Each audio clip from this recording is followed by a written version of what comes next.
আসসালামু আলাইকুম আক্কেলপুরবাসী, আমার ভাই ও বোনেরা সবাই কেঙ্কা আছেন? আশা করি ভালোই আছেন। আলহামদুলিল্লাহ আমি কিন্তু সেই ফাইন আছি। আজ দেখো দেখেছি না, আলহামদুলিল্লাহ আমি আমার আজকে আশা পূরণ করে ফেলতেছি। আজকে আমি সকাল সকাল কিন্তু হোটেল চালু করছি। আর সকালবেলা নাস্তা হলো পাতলা খিচুড়ি, মুরগির মাংস আর ডিম। তো আজকে আমার যে প্রথম কাস্টমার গুলো আসছে সব তোমার তার দেখাই, আর তোমরা তাদের মুখে শোনো যে আমার খাবারের মান কেঙ্কা এবং স্বাদ কেমন। এই তো ভাইয়া, আপনি আজকে আমার দোকানের প্রথম আজকে উদ্বোধন, আজকে আমার কাস্টমার। তো খিচুড়ি কেমন আছে খাতে?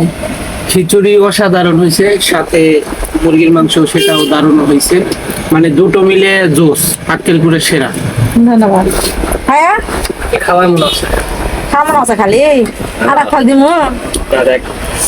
এই যে আমার আর এক ভাই জানসার ভাই, আজকে ভাই ভাই কিছু কোন। এক কথায় শেষ, অতুলনীয়, অনেক টেস্ট। আপনারা আসবেন, আসলে পেয়ে যাবেন। ধন্যবাদ ভাইয়া, অনেক সুন্দর লাগলো আপনার কথাটা। তো সবাই আদা যদি খাওয়া মনে হয় পাতলা ঢেল ঢেলা খিচুড়ি, তাহলে মোর দোকানে চলে আসে অবশ্যই। আয়দা মোর আর এক কাস্টমার আছে, চলো দিন ওই খাওয়াছে যে বুক করে কেঙ্কা লাগলো কেন শুনি দিনই। খিচুড়ি কেমন খেতে? টেস্ট